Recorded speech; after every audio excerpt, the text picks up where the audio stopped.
Paradox is a well-known computer game publisher which publishes their and other games on Steam, and it has sold millions of copies of their games over the years. Paradox is known for games like Hearts of Iron, Europe Universalis, City Skylines, and much more. In this video you will see how Paradox Interactive masterminded their games and became a big player in the gaming industry, from a small non-profitable company to one of the biggest game publisher in the world. Paradox has been publishing games for a long time, and they have released dozens of games, mainly grand strategy games like Hearts of Iron, Crusader Kings, and more. And indeed, they haven't sold tens of millions copies of the game, but in total they have sold over 60 million copies of all their games they published together. Paradox Interactive is indeed not amongst the big boys such as Sony, Nintendo, and Tencent, but Paradox has still made a lot of profitable and well-known games. City Skylines, Prison Architect, and Hearts of Iron 4 are estimated to be the most sold Paradox games ever. All three might have sold around 5 to 10 million copies each. City Skylines and Prison Architect aren't indeed the grand strategy games I was talking about, but Hearts of Iron 4 is probably the first thing that might come to your mind when someone says grand strategy game.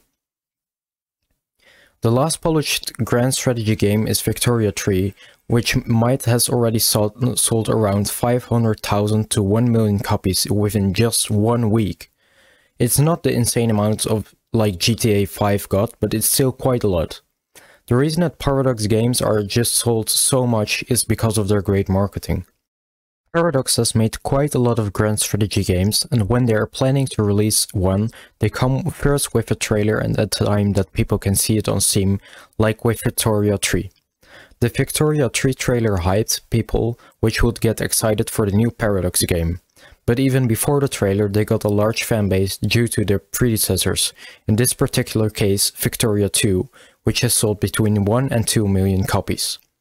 Due to so many people owning the predecessor, it makes them want to get something new, because Victoria 2 was made in 2010, and back in the day the graphics didn't look that well yet. After the launch date, Victoria 3 has sold a lot of copies, and via Steam, which is easily accessible for anyone, they can freely sell Victoria 3. But for another example, after the launch date, there will just be the base game, and it will cost quite a lot. Many of the top selling games are easily worth 20, 30, 40 or even 50 euros for Victoria 3. And indeed, Victoria 3 has got a lot of hate and negativity. It has still remained a good selling game which has given a lot of money to Paradox. Most people aren't really pleased with the price, and that's why the trick of the discount exists. There's always a Paradox game that is in discount, but every game is also in discount simply via the bundle version. The bundle of Paradox brings me to the last point of the grand marketing campaign, the DLCs. When there is a discount on a game of Paradox, people are most likely wanting to buy it. Sometimes the game is even free for a couple days to test out. I myself had Hearts of Iron 4 bought in discount for 10 euros instead of 40, and indeed it's still quite something if you just imagine what kind of company Paradox is, but it makes you feel that 75% off is really something. The DLCs are the best trick of all. People are getting attracted by the insane discount of 75% or even more, and you buy the game. At first it's confusing. All Paradox games are different, and you really need to dive deep into it to understand it and learn it. But after you will learn it, if you want, which I didn't do because I didn't have the patience for it, and then you can come to the issue called gameplay. Paradox games aren't to be played without DLCs, because just the game makes it feel a bit boring and simple. The DLCs aren't just to give some cool things extra, no. They are made for entire gaming purposes.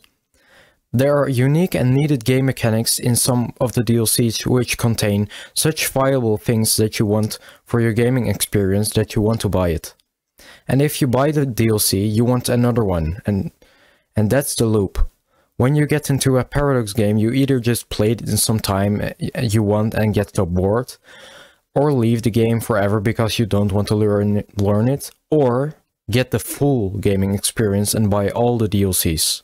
This all explains the title and explains why you should definitely buy all the DLCs. I'm kidding, of Crusader Kings 2 for just 200 euros.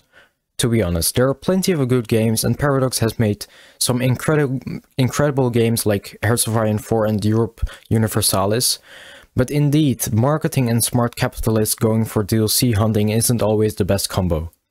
Instead, there's mods still, so you can have everything for free on a budget and sometimes buggy way, but hey, free tech trees instead of wasting 20 euros on a Switzerland tech tree.